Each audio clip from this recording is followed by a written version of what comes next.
Fala galera, vamos dar início aqui à correção da prova do concurso do IBGE, beleza? Vamos começar aqui com essa primeira questão. Ele dá aqui esse texto de cara, a gente bate o olho e a gente percebe que é uma questão de função, né? Mais precisamente uma função do segundo grau, já que o gráfico aqui é uma parábola, né? Questão típica aí de função de segundo grau, mas vamos ver o que a questão está dizendo aqui. Vamos lá, olha só.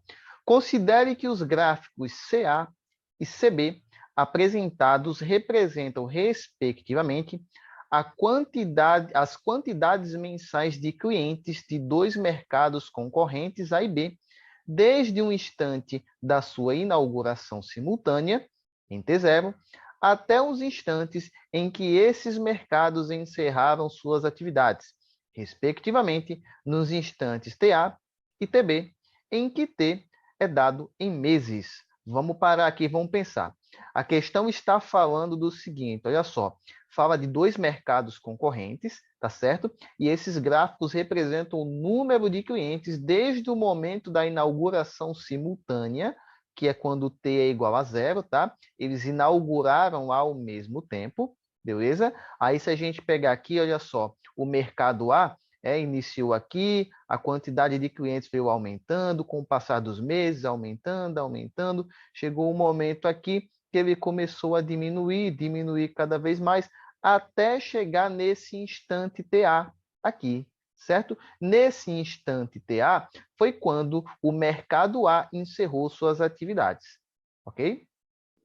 Assim como o mercado B, que iniciou aqui, ó, no instante T0, veio aqui uma quantidade de clientes aumentando, e assim foi indo, até que ele encerrou suas atividades no instante TB, ok?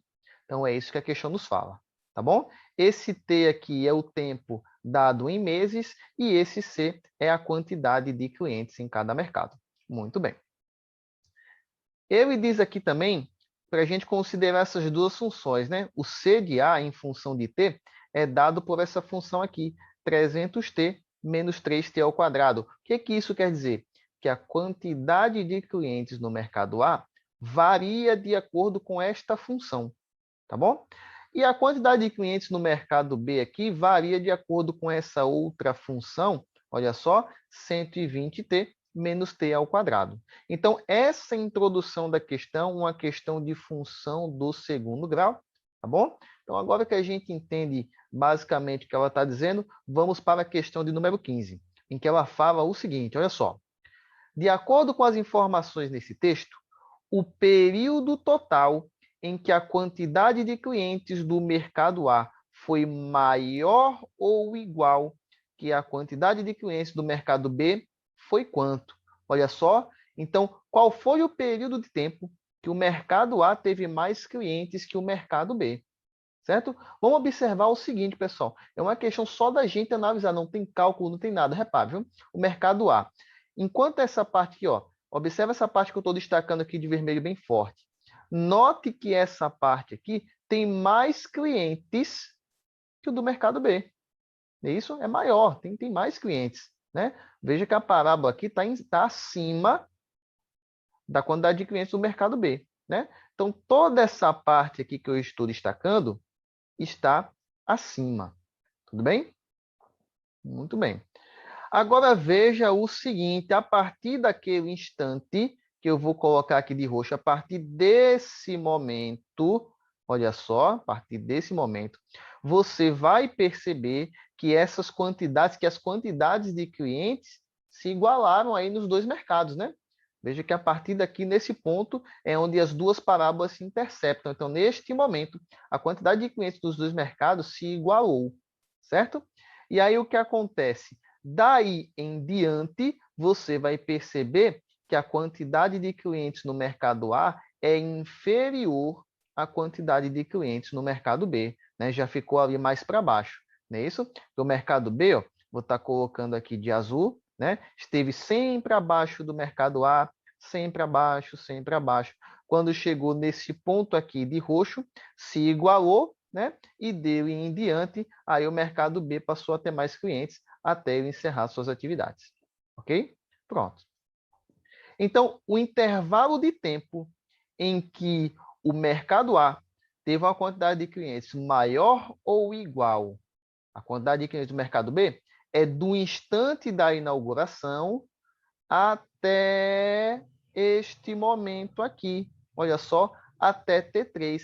Este intervalo de tempo que eu estou destacando aqui com marca-texto é um intervalo de tempo em que a parábola vermelha está ali com valor maior, né? Está maior ali, está mais para cima do que a quantidade de clientes do mercado B. Ou seja, a parábola vermelha está acima da parábola azul, tá certo? A quantidade de clientes do mercado A é superior à quantidade de clientes do mercado B, certo? Até ali em T3, que eles se igualam. De toda forma, o gabarito da questão vai ser a letra C, ó, entre a inauguração e o instante T3. Uma questão que não tem cálculo, não tem nada, é só interpretar. Beleza? Gabarito, letra C.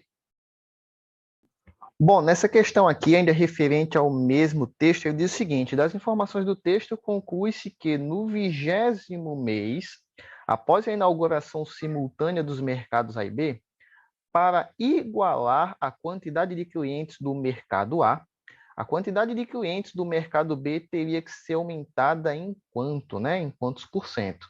Olha só que interessante. Primeiro passo aqui, a gente vai descobrir quantos clientes, né, frequentaram cada um dos mercados no 20º mês. E como é que a gente faz isso? Eu vou pegar aqui, por exemplo, a função aqui do número de clientes do mercado A e vou calcular, pessoal, o C de 20, né? Ele está dizendo no 20º mês, ou seja, quando o T for igual a 20, vão ter quantos clientes lá, né? Então, o que a gente faz? Pega lá a função, no lugar do T, bota o número 20, beleza? Deixa eu apagar aqui para ficar tudo certinho, beleza? Olha só. Então, vai ficar 300, é 300T, né? Mas fica 300 vezes 20, né? Menos 3T ao quadrado, ou seja, menos 3 vezes 20 ao quadrado, tá? Resolvendo isso aqui, 300 vezes 20 dá 6.000, tá bom? Aí aqui, 20 ao quadrado, 20 vezes 20 dá 400, 400 vezes 3 dá justamente 1.200, né? E subtraindo aqui, nós vamos ter que no 20º mês, tinha no mercado aqui um total de 4.800 clientes. Beleza? Agora vamos mudar a cor para saber quantos clientes tinha no mercado B no 20º mês. Mesmo esquema, tá? No lugar do T, boto 20, beleza? Vou pegar aqui agora a outra função, né? Então fica 120 vezes 20, tá? Menos T ao quadrado, então menos 20 ao quadrado, tá? Então fazendo aqui ficaria 120, aliás, dá para calcular logo ali, né? Deixa eu apagar aqui. Pronto. Então, 120 vezes 20 dá 2.400, tá? E 20 ao quadrado, que é 20 vezes 20, dá 400, o que vai aqui nos dar um total de 2.000. É isso? Muito bem. Ou seja, no mercado A, no 20º mês, vão ter aqui 2.000 clientes, enquanto que no mercado A vão ter 4.800. Qual que é o lance aqui? Nesse mercado A, tem que aumentar quantos clientes para poder igualar. Aliás, no mercado B aqui, nesse 2.000, tem que chegar aqui mais quantos clientes para poder igualar com o mercado A? Ora, se tem 2.000, para poder igualar com o mercado A, tem que chegar mais 2.800, não é verdade? Tem que chegar mais 2.800, porque aí somando vai igualar com o mercado A, vai chegar justamente nos 4.800. Beleza? Então vai mais do que dobrar, não é verdade? Vai mais do que dobrar, né? Porque vai ter que aumentar 2.800, é mais do que o dobro, não é verdade? Logo, a resposta já fica até meio clara aqui para a gente, né? A gente descarta a letra C, letra D, letra E, a resposta já está meio aqui pulando na nossa cara, vai ser um pouco mais do que o dobro, né? Mas por desencargo de consciência, vamos pensar o seguinte, eu vou pensar assim, olha só, para deixar tudo certinho, eu vou dizer que 2.000, tá? Que esse valor aqui, 2.000, é equivalente a 100%. Tá bom? Mas eu quero aumentar quanto? Né? Eu quero aumentar 2.800. Eu quero que tenham mais 2.800. Tudo bem? Então, esse 2.800 que eu quero que aumente lá vai ser equivalente a quantos por cento? Eu vou chamar de x. Beleza? Então, aqui... Perdão, tá, gente? Então, aqui eu posso fazer rapidinho uma regra de 3 simples. Beleza? Uma regra de 3 simples. E aí, fazendo aqui, ficaria 2.000x. Multiplicando aqui. Olha só. Daqui mesmo, a gente já pode cancelar esses 3 zeros com esses 3 zeros daqui. Não é verdade? Então, vou ter ali, ó, 280 dividido por 2, fazendo a conta, vai ser igual a 140. 140% vai ter que ser esse aumento, beleza? E o nosso gabarito aqui vai ser justamente a letra A.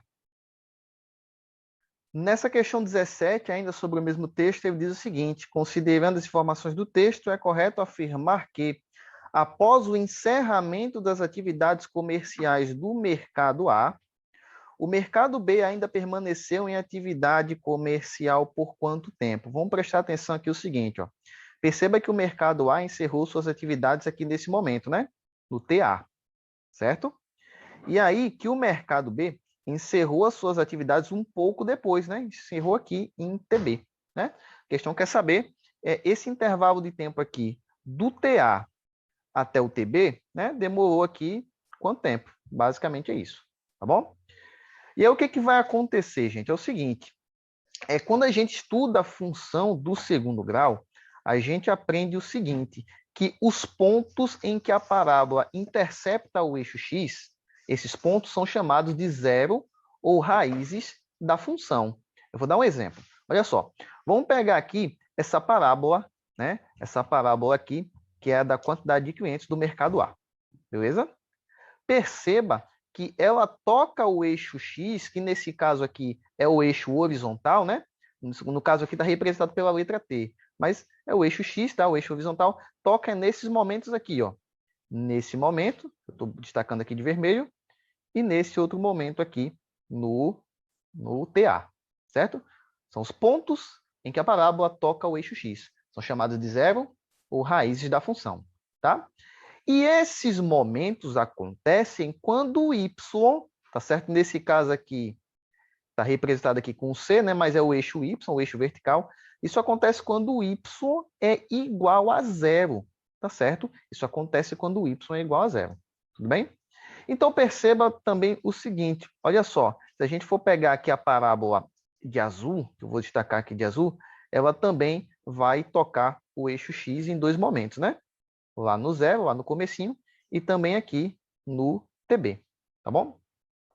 Então, como eu sei agora que esses 2 pontos TA e TB são raízes das suas respectivas funções, né? E cabe a gente agora, nesse momento, encontrar essas raízes. E como é que a gente encontra? A gente vai pegar cada uma dessas funções e igualar a zero, tá certo? Vai pegar aí cada uma das funções e igualar a zero. Vai fazer com que o eixo vertical, com que o eixo y, seja justamente igual a zero, tá bom? Então, vou fazer isso aqui com a parábola do mercado A, tá? Com a de vermelho, vou colocar aqui, olha só, CA de T, no caso aqui é 300T menos 3T ao quadrado, tá? E eu quero que isso aqui seja igual a zero. Quando eu quero encontrar as raízes de uma função, eu pego a função igual a zero, tudo bem? Então, aí nós temos que resolver essa equação, né, gente? Essa equação de segundo grau. E aí você pode resolver usando o método de Bhaskara, pode usar soma e produto. Nesse caso, pode usar fatoração. Tem várias maneiras de fazer, tá bom? Aí eu vou fazer o seguinte. Para dar uma organizada, eu gosto de pegar o que tem o t ao quadrado, colocar na frente, tá? Vou botar aqui menos 3t ao quadrado, mais 300t igual a zero, certo?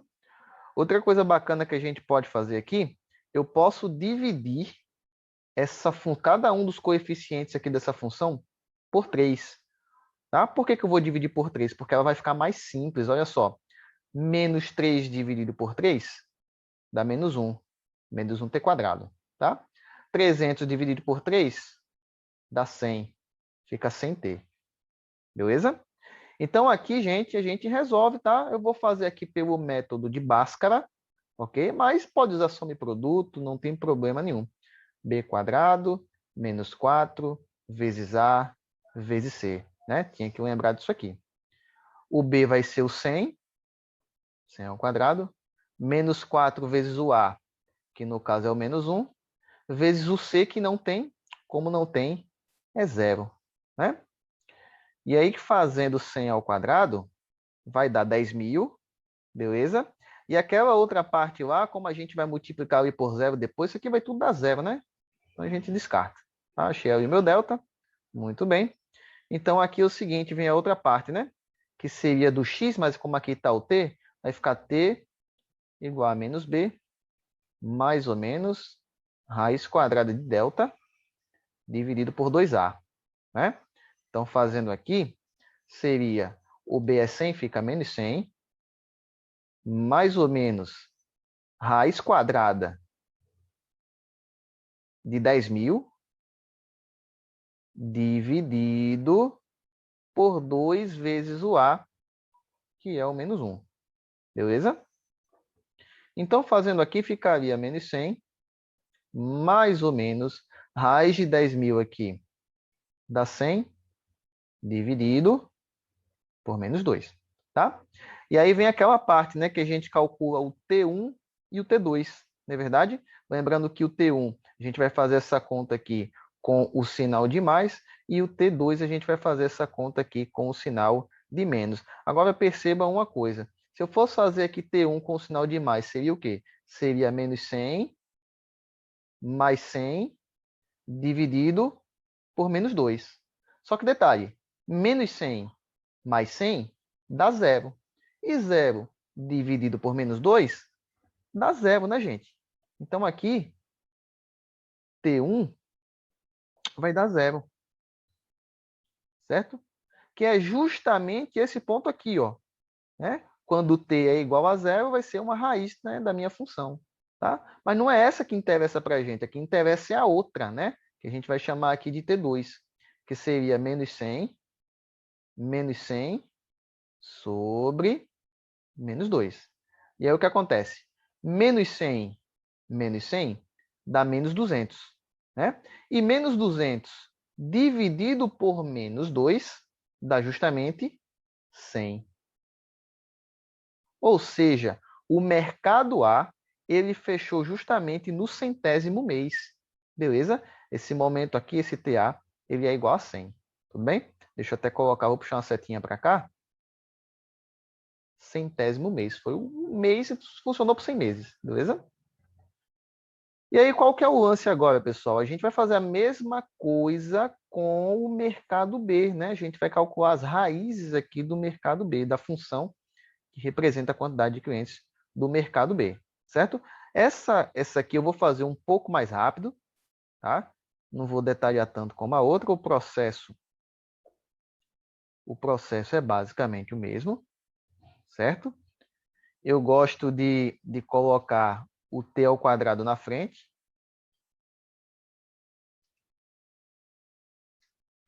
Certo? E aí o que acontece, pessoal? Nessa questão aqui, tá? Como eu vou ser aqui um pouco mais rápido, se a gente fosse calcular aqui o delta, a gente ia perceber aqui que o delta daria 14.400. Lembrando, eu não estou detalhando a conta, tá? Para a gente ganhar um pouco de tempo, tá? E fazendo aqui, olha só, se eu fosse jogar na outra forma, ficaria aqui o seguinte, ia ficar menos 120 mais 120 dividido por menos 2. Né? Se eu fizesse o T1, ia dar 0 também do mesmo jeito, porque é justamente esse ponto aqui, ó. É uma raiz, né? Justamente esse ponto aqui, quando T é 0, também é uma raiz. Certo? O que vai interessar para a gente é o T2. Beleza? Que seria menos 120 sobre menos 2. Menos 120 menos 120 dá menos 240, tá? Que dividido por menos 2 dá justamente aqui 120. 120, tá? Então, esse momento aqui no gráfico, tá? É justamente o 120, beleza? Então, o mercado A fechou no 100º mês, o mercado B fechou aqui no mês 120, não é verdade? Então, a diferença aqui, o intervalo de tempo entre o fechamento do mercado A para o fechamento do mercado B é justamente de 20 meses, e o gabarito aqui, né, vai ser a letra C. O mercado B ficou aberto ainda por 20 meses até fechar, certo? Gabarito, letra C, tá? Letra C, uma questão aí de função do segundo grau, mais precisamente de raízes de uma função do segundo grau, beleza? Questão 18, ainda se referindo ao mesmo contexto, fala o seguinte: ainda tendo aquele texto como referência, suponha que 3 clientes do mercado A possam escolher, para retirar suas compras do supermercado, qualquer um dos 5 caixas disponíveis, de forma a serem atendidos simultaneamente. Nessa situação, a quantidade de escolhas possíveis de caixas que esses clientes podem fazer é igual a quanto? Questão aí muito clichê, esse tipo de pergunta é batata, né, gente? Análise combinatória, tá? Quantidade de escolhas você pode fazer é análise combinatória, beleza? Nesse caso aqui, o N vai ser 5, porque são 5 caixas, né? Onde serão escolhidos 3. E aí vem a grande questão, será que é uma questão aqui de combinação ou será que é uma questão de arranjo? Beleza? Vamos pensar comigo o seguinte, veja só, viu? Vamos imaginar aqui 5 caixas, certo? A, B, C, D e E, tá? E aí eu vou pensar o seguinte, olha só, vamos imaginar aqui 3 pessoas, tá? Aí vamos imaginar, por exemplo, assim, vamos lá, vamos botar aqui um José. José escolheu caixa A, certo? Vou pegar aqui Carlos escolheu o caixa B, certo? E Ana escolheu o caixa E. Vamos imaginar essa configuração, beleza? Qual que é o grande segredo aqui da análise combinatória para interpretar, para saber se é combinação ou se é arranjo? Gente, o grande segredo é você fazer o seguinte, é você mexer na ordem, não é verdade? É você mexer na ordem. Então, neste caso aqui, por exemplo, né, se eu pegasse as mesmas pessoas e mudasse a ordem, por exemplo, botasse aqui o Carlos, botasse aqui a Ana e botasse aqui o José. Essa mudança na ordem conservou ou alterou aqui a escolha dos caixas? Olha só, nesse caso aqui, alterou, né? A configuração ficou diferente, né? As pessoas escolheram caixas diferentes. Inclusive, quando sempre que for uma questão assim, que tiver algum lugar específico, né, em que alguma pessoa tenha que ocupar um lugar especificamente, né, essa questão geralmente ela é de arranjo, né? Porque os caixas estão lá. Se eu trocar as pessoas de lugar, eu estou trocando ali a ordem, eu estou trocando ali o resultado, não é verdade? Então, é uma questão de arranjo, tudo bem? Então, uma das maneiras de se fazer essa questão aqui é usando justamente a formulazinha do arranjo, né? Que é, se você tiver estudado bem, análise combinatória, você vai lembrar que é essa aqui, ó, n fatorial dividido por n menos p fatorial. De modo que o n é 5, o p é 3, não é verdade? Então, aqui ficaria 5 fatorial, né? 5 menos 3 fatorial. Resolvendo isso aqui, né? A gente desenvolve, ó, 5 vezes 4 vezes 3 vezes 2. Aqui a gente trava, tudo bem? Então, resolvendo isso aqui, a gente cancela o 2 fatorial com 2 fatorial. Olha o que sobrou lá. 5 vezes 4 vezes 3. Resolvendo isso aqui, o resultado fica 60. E o nosso gabarito é a letra A. Lembrando que essa é apenas uma das maneiras de você fazer essa questão. Existem outras, eu escolhi essa aqui. Beleza? Pode ser que você tenha feito de uma forma diferente, mas não tem problema nenhum. O gabarito dessa questão é a letra A, 60. Questão 19, ela fala o seguinte: se a informação todas as casas das ruas A e B foram visitadas é falsa, então, o que a gente pode concluir? Veja só, se ele está dizendo que essa sentença é falsa, ele quer que a gente encontre a verdadeira, né? Na verdade, essa questão está pedindo a negação, Certo, gente? Toda vez que ele dá uma frase falsa e pede a verdadeira, ou dá uma verdadeira e pede a falsa, esse tipo de pergunta está se referindo à negação, tá? E outra coisa, essa proposição aqui, ela tem o quantificador todo, não é verdade? Como é que a gente faz a negação do todo? Você troca por algum e nega o verbo, não é verdade? E aí, o que acontece? Ou então você pode pensar o seguinte, naquele macete do mínimo. Qual é o mínimo que precisa acontecer para que essa frase perca o efeito? Ora, se eu estou dizendo que todas as casas das ruas A e B foram visitadas, tanto da rua A como também da rua B. Todas das duas ruas, todas elas foram visitadas, certo? Para que essa frase perca o efeito, basta que pelo menos uma, tá? Se uma única casa não tiver sido visitada, essa frase já perdeu o efeito, tá? Então, pelo menos uma casa, sendo que essa casa pode ser da rua A ou da rua B, tanto faz, mas basta que uma única casa de uma dessas duas ruas não tenha sido visitada, que aí a frase perde o efeito e aí sim a gente faz a negação. Beleza? Então, olhando aqui as alternativas, a letra B descarta de cara, tá? Não se faz a negação do todo com nenhum, né? Descarta de cara. Letra C descarta totalmente, né? Negação do todo com o todo, não existe isso, né? Letra D, negação do todo com todo, também não existe isso, né? Então, fica a dúvida aqui entre a letra A e a letra E. O nosso gabarito vai ser a letra E. Veja só, tá? Alguma, ou seja, pelo menos uma casa da rua A não foi visitada, ou alguma casa da rua B não foi visitada, como eu disse. Basta que pelo menos uma casa, seja da rua A ou da rua B, basta que pelo menos uma não tenha sido visitada, que aí a frase perde o efeito, né? Então a questão quis pegar a gente aqui, ó, vamos ver a letra A. Pelo menos uma casa da rua A não foi visitada e pelo menos uma casa da rua B não foi visitada, ou seja, pelo menos duas casas aqui, né? Uma da A e uma da B. E não é isso, né, gente? Tanto faz a rua, né? Tanto faz a rua. Ou uma da A, uma casa da rua A, ou uma casa da rua B. Basta aqui pelo menos uma, que a frase perde o efeito. Gabarito vai ser a letra E.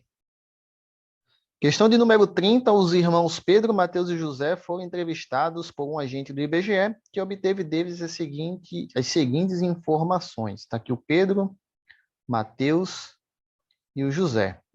Olha só. O Pedro disse que apenas um dos meus irmãos tem mais do que 25 anos de idade. Então, ou o Mateus tem mais do que 25 anos, ou o José tem mais do que 25 anos, tá? Apenas um dos dois, certo? Um dos dois tem mais do que 25, pela lógica, um dos dois aí vai ter 25 anos ou menos, né? Então, a gente não sabe quem é que tem qual idade aqui. Muito bem. Aí o Mateus. Apenas um dos meus irmãos tem mais do que 30 anos. Então, ou o Pedro tem mais do que 30, ou é o José que tem mais do que 30. Beleza. Aí o José diz o seguinte: meus dois irmãos têm mais do que 28 anos. Então, certo? Os dois têm. Aí é o seguinte: a questão fala para considerar as três afirmações corretas, né? Então, tudo que eles falaram aqui é verdade. Beleza? Aí vamos pensar o seguinte, tá certo? Olha só. O José falou que os dois irmãos dele têm mais do que 28 anos de idade. Muito bem. Ok, certo? Agora preste atenção no que o Pedro falou. O Pedro disse que apenas um dos irmãos tem mais de 25 anos de idade. Perceba que o Mateus, ele tem mais do que 28. Na verdade, ele tem mais do que 28. Né? Se ele tem mais do que 28, é óbvio que ele se encaixa aqui, mais de 25 anos. Como Pedro disse que apenas um dos irmãos tem mais de 25 anos de idade, e esse cara é o Mateus, porque o Mateus tem mais de 28, né? Se encaixou, né? Logo, a gente pode concluir que o José ele não tem mais do que 25 anos de idade, porque, repito, o Pedro disse que apenas um tem mais do que 25 anos. E esse cara é o Mateus, né? Esse cara é o Mateus, que tem mais de 28, se encaixa lá mais de 25, certo? Então, o outro irmão do Pedro não tem mais do que 25 anos de idade, tá certo? ele não tem mais do que 25. Então, José, ele não tem mais do que 30, ele não tem mais do que 25. Ele tem 25 ou menos, né? Vamos colocar aqui que o José, ele tem no máximo 25 anos. Certo? Ele tem no máximo 25 anos. Beleza? E vamos pegar aqui o que o Mateus falou, né? Que apenas um dos meus irmãos tem mais de 30 anos. Não é o José, né? O José tem no máximo 25, não é o José. Esse cara só pode ser quem? Só pode ser o Pedro. Não é isso? Só pode ser o Pedro. Beleza? Então, o que a gente pode concluir? Que o Pedro tem mais de 30 anos, que o Mateus tem mais de 28 anos e que o José, ele tem no máximo 25 anos. Só para desencargo de consciência, vamos dar uma nova analisada, analisando a fala de cada um, certo? Primeiro, Pedro. Apenas um dos meus irmãos tem mais do que 25 anos, que é justamente o Mateus, né? É justamente o Mateus. Show de bola. Vamos analisar aqui o que disse o Mateus. Apenas um dos meus irmãos tem mais de 30 anos, que é justamente o Pedro. Tudo certo. E a terceira, José disse, meus dois irmãos têm mais do que 28 anos. É verdade. O Mateus tem mais de 28 anos e o Pedro também, né? O Pedro tem até mais de 30, então tá tudo ok aqui. Beleza?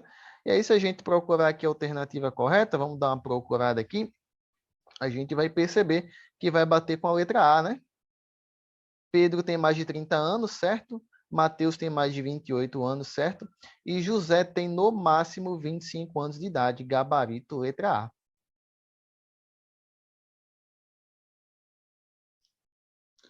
Questão 21. Um rei determinou a um sábio que estipulasse uma recompensa por tê-lo vencido em uma partida de xadrez. O sábio então respondeu, Majestade, eu desejo como recompensa a quantidade de grãos de arroz que se obtém adotando-se o seguinte procedimento. Percorrendo o tabuleiro de xadrez de cima para baixo e da direita para a esquerda, na primeira casa do tabuleiro coloque 1 grão de arroz. Na segunda, coloque 2, na terceira, 4 e assim por diante. De modo que na enésima casa do tabuleiro devam ser colocados 2 elevado a n-1 grãos de arroz. Muito bem. Considerando-se que o tabuleiro de xadrez tenha 64 casas e que 1 quilo de arroz tenha 50 mil grãos de arroz, de modo que 1 tonelada de arroz tenha 50 milhões de grãos de arroz, é correto concluir que apenas para a 31ª casa de xadrez, ele deverá colocar quantas toneladas de arroz. Então, no primeiro momento, essa questão parece extremamente complexa, né? Até um pouco confusa, mas vamos tentar aqui decifrar essa charada, tá? Ele disse que na primeira casa vai ter 1 grão, na segunda vão ter 2, na terceira vão ter 4 e assim por diante. E aí a gente vai perceber qual é a lógica dessa sequência. Olha só. Do 1 para o 2 foi multiplicado por 2. Do 2 para o 4 também foi multiplicado por 2, né? 2 vezes 2, 4. Então, nós percebemos aqui, pessoal, que isso aqui se trata de quê? De uma progressão geométrica. Não é isso? De uma progressão geométrica. E isso aqui vai se estender, no caso aqui, até a 31ª casa, né? Pelo que ele fala aqui na questão, que é o que ele quer saber, tá? Apenas para a 31ª casa vai colocar quantas toneladas aí. Então, essa sequência vai continuar, tá certo? Até chegar na 31ª casa, que a gente vai chamar de A31. Beleza? De A31. Então, inicialmente, nós vamos descobrir quantos grãos de arroz vão ser colocados aqui na 31ª casa. Nós vamos descobrir aqui o A31, né? Vamos descobrir esse elemento. Beleza? Se você estudou progressão geométrica, você lembra muito bem que vai usar a fórmula do termo geral. Não é verdade? AN é igual a 1 vezes a razão que é Q elevado a n menos 1. Não é isso? Então, como eu quero encontrar o A31, vai ser o A1, que nesse caso o A1 é o primeiro termo, que é 1, vezes a razão, que é 2, elevado a n menos 1. Né? O n, no caso, é o 31, né? Então, 31 menos 1. Beleza? Então, a 31 é a mesma coisa que o seguinte, veja só. Vai ficar aqui 2 elevado a 30, né? 2 elevado a 30. 2 elevado a 30 vezes 1 dá ele mesmo, né? Multiplicar por 1 não faz muita diferença. Não é verdade? Então, o A31, né? Aliás, na 31ª casa, vai ter aqui exatamente 2 elevado a 30 grãos de arroz. Tá certo? 2 elevado a 30. Beleza? Inclusive, bate até com essa informação que ele deu aqui, né? Veja só. Do 2 elevado a n menos 1, né? Porque eu não quero na 31ª casa. Então, podia ter vindo aqui tranquilamente e ter feito 2 elevado a 31 menos 1, que é 2 elevado a 30, né? Mesma coisa que a gente fez. Tá bom? Beleza. Aí o que acontece? Eu posso, para não ficar muito grande, resolver 2 elevado a 30, vai demorar bastante para resolver isso. Eu posso usar uma propriedadezinha da potenciação que diz o seguinte: o 2 elevado a 30, eu posso escrever convenientemente como sendo 2 elevado a 10 vezes 2 elevado a 10 vezes 2 elevado a 10. Certo? Por que que eu fiz isso? Porque, na verdade, vocês vão entender daqui a pouquinho, tá? Para poder ficar uma conta mais fácil. Porque o 2 elevado a 10 é um valor que, assim, que quem estuda matemática já há algum tempo, a gente calcula isso aqui com uma certa frequência, né? 2 elevado a 10 dá 1024, tá? Então, isso aqui é igual a 1024 vezes 1024 vezes 1024, certo? Pronto. E aí, galera, o que é que vai acontecer? Multiplicar 1024 vezes 1024 vezes 1024, eu vou fazer o seguinte. Ao invés de considerar 1024, eu vou considerar 1000, certo? Vou considerar 1000. Você vai entender o porquê daqui a pouquinho, tá? Então, se eu considerar 1000, eu pego essa aqui, ó. 1000 vezes 1000 vezes 1000. Se eu fizer essa conta aqui, né? 1000 mais 3 zeros do outro 1000 mais 3 zeros do outro 1000. Não é verdade? Vai dar esse número todinho aqui, que é 1 bilhão, né? 1 bilhão de grãos. Certo? Lembrando, não é exatamente 1 bilhão, tá, gente? É um pouco mais. É um pouco mais. Porque, na verdade, é 1024, né? Como eu só considerei 1000, deu 1 bilhão, mas vamos ter em mente que é um pouco mais de 1 bilhão. Tá bom, gente? Então, vamos ter isso aqui muito claro na nossa mente, certo? Eu fiz dessa forma só para facilitar a nossa análise, tá bom? Então, vamos lá. Aí, agora é o seguinte, ele dá informação aqui na questão que... Deixa eu mudar aqui a cor. Ele dá informação de que 1 quilo é a mesma coisa que 50 mil grãos. 1 quilo é a mesma coisa que 50 mil grãos. E diz também que 1 tonelada é equivalente a 50 milhões de grãos. Né? Então, o que é que a gente vai descobrir agora? A gente vai descobrir quantas toneladas existem aqui nesse 1 bilhão. Né? Quantas toneladas existem aqui. Tá certo? E uma das maneiras da gente ver isso é fazendo uma regrinha de 3 bem simples, que é o seguinte. Deixa eu apagar aqui. Veja só, viu? Como é que a gente poderia fazer essa regrinha de 3. Como ele disse que 50 milhões de grãos é equivalente a 1 tonelada, então 1 bilhão de grãos equivalem a quantas toneladas? Não sei, vou chamar de X. Beleza? Então, se 50 milhões equivale a 1 tonelada, que é o que diz aqui na questão, né? Então, 1 bilhão equivale a quanto? Beleza? fazendo aqui meios pelos extremos, certo? Mas antes disso, para simplificar, olha só. Nós temos aqui 7 zeros. Eu vou cancelar com 7 zeros que tem aqui embaixo, para facilitar aqui a nossa vida, né?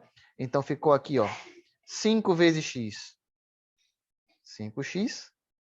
100 vezes 1, 100, né? X é igual a 100 dividido por 5, que é igual a 20.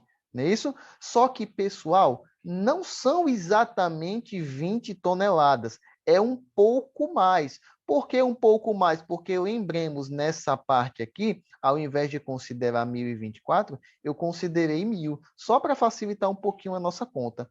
Logo, esse resultado não é exatamente 20, é um pouco mais do que 20. Correto? Então, se é um pouco mais do que 20, a gente percebe aqui, ó, que vai bater justamente com a letra D. Olha só, mais de 20 toneladas.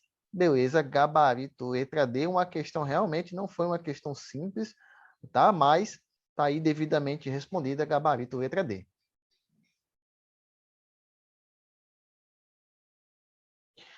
E questão de número 22 fala que um levantamento de dados realizado em um conjunto de domicílios vai preciso verificar a existência de jovens, tá, abaixo de 18 anos de idade, adultos de 18 a 60 anos de idade e idosos acima de 60 anos de idade em cada domicílio visitado.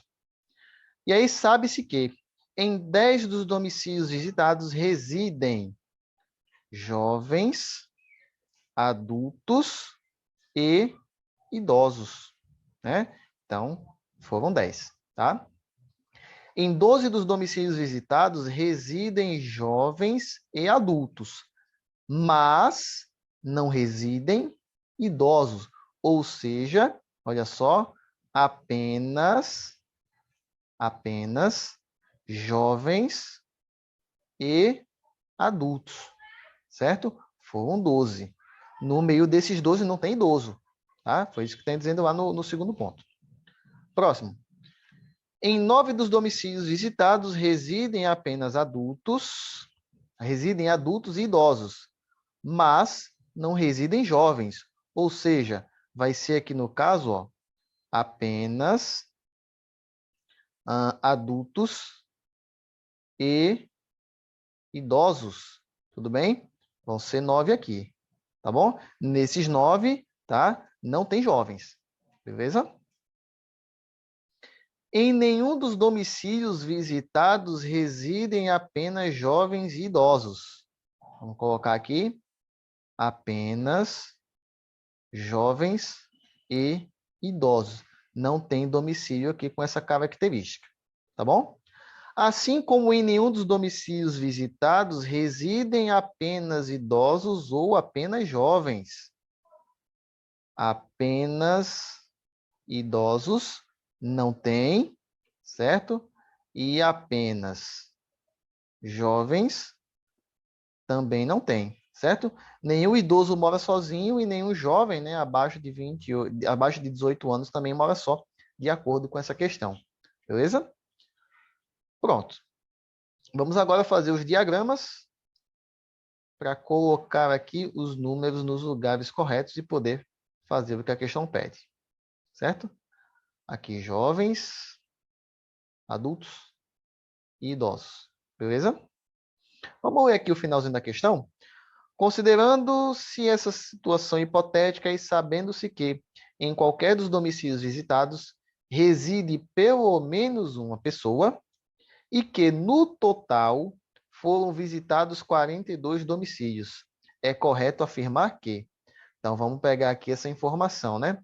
O total é 42, né? 42 domicílios foram visitados ao todo. Beleza. É o que acontece. Vamos agora colocar esses números lá nos diagramas, né? No diagrama, no lugar correto, tá?